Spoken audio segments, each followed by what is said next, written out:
Hey there folks, welcome back once again to the Hop House. It's Eddie here. It's time for another beer review. It's the last one of this little batch because sadly I only picked up 3 beers, or I only had 3 beers left from this brewery. We're going through Digbrew beers today. Digbrew from Digbrew in Birmingham, who are no longer with us. They've sadly closed their doors at the beginning of last month, February. We're now in March 2023 if you're watching.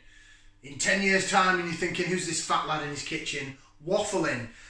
Welcome along to the Hop House. However, if you're brand new to this channel, we'll call that to like hoppy beer, like house music. If you like either of those or both, then give us one of those. Give us a like, share, subscribe to this channel.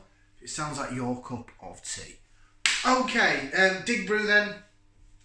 They were really quite a small craft brewer.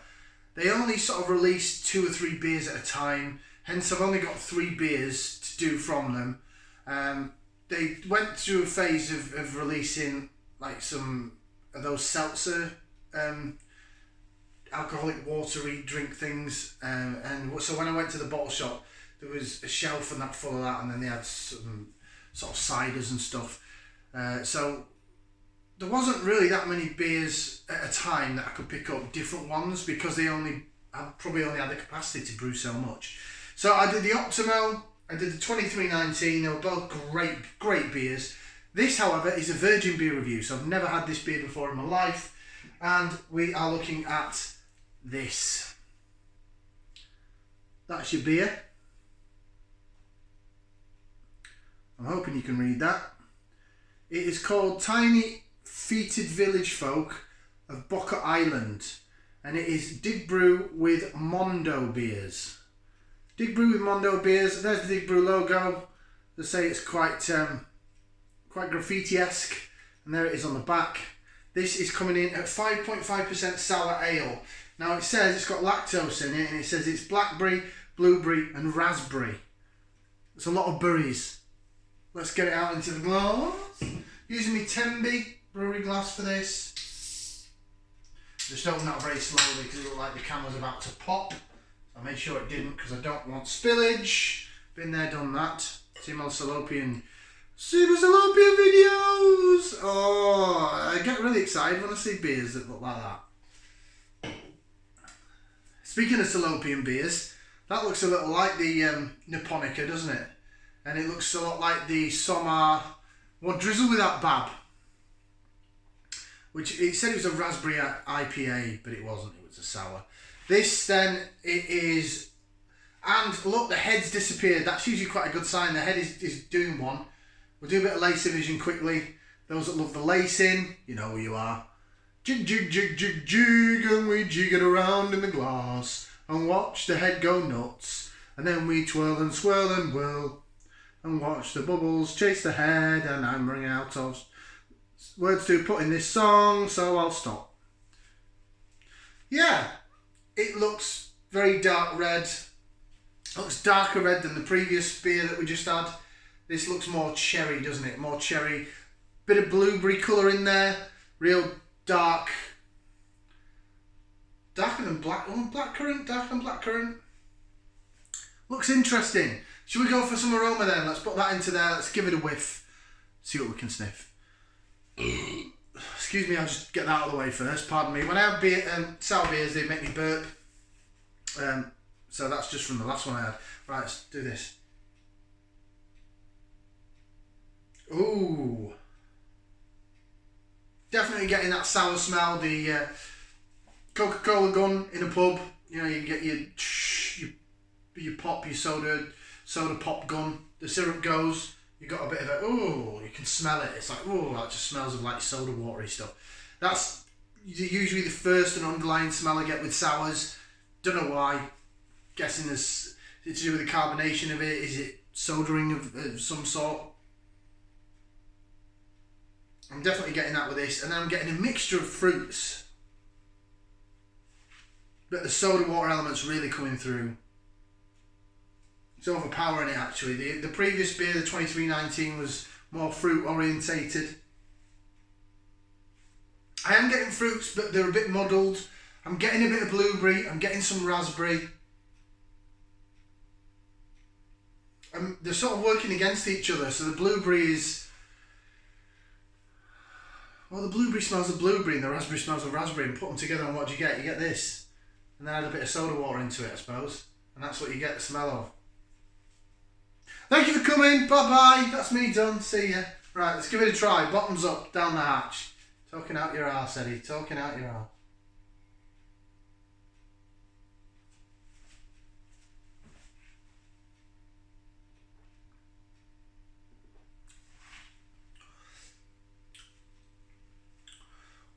Ooh. Ooh.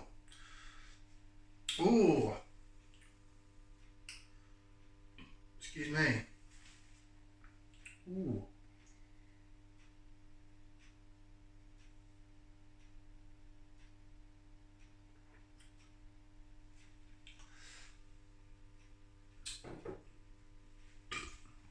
Excuse me again. It's tart. It's not wow sour though. But the blueberry really comes in at the back end. The blueberry's really sharp at the back end. Goes a bit blueberry and bubblegummy.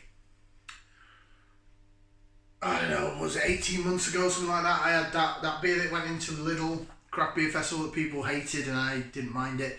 It was the Boss Brewing Bubblegum Pale Ale.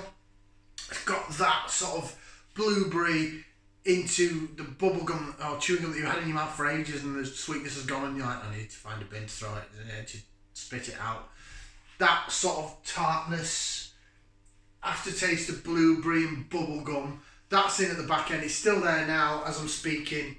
That's quite a tart, niche aftertaste to have in a sour beer.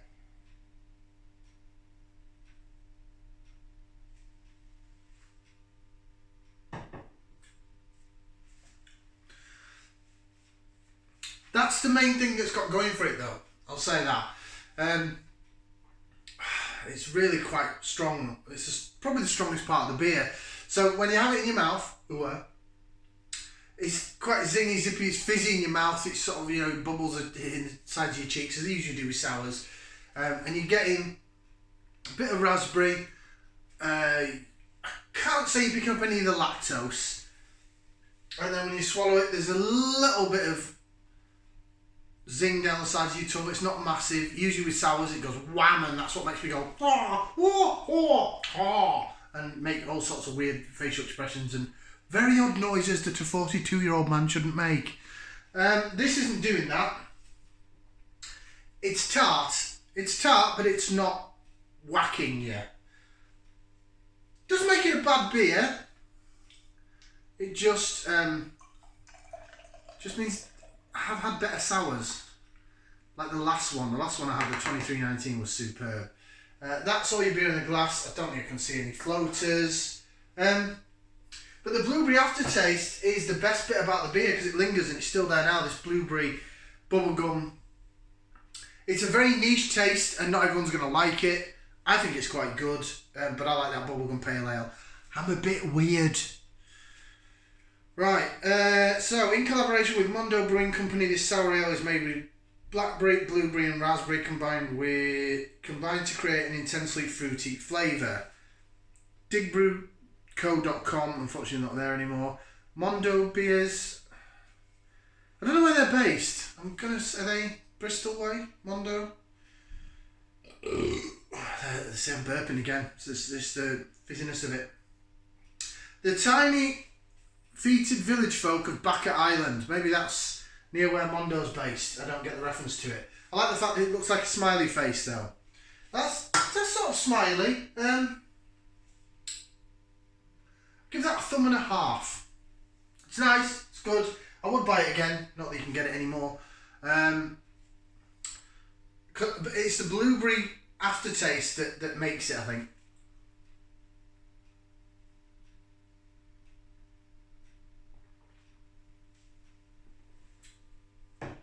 Just a little bit of face grimacing, but it was it's that blueberry that comes in at the back end. Is it blueberry? Yeah, blueberry. Blackberry and raspberry combine as one, I think, when it goes down the sides of your tongue, but the blueberry really comes in at the end. Ciao for watching. Ciao for now, people.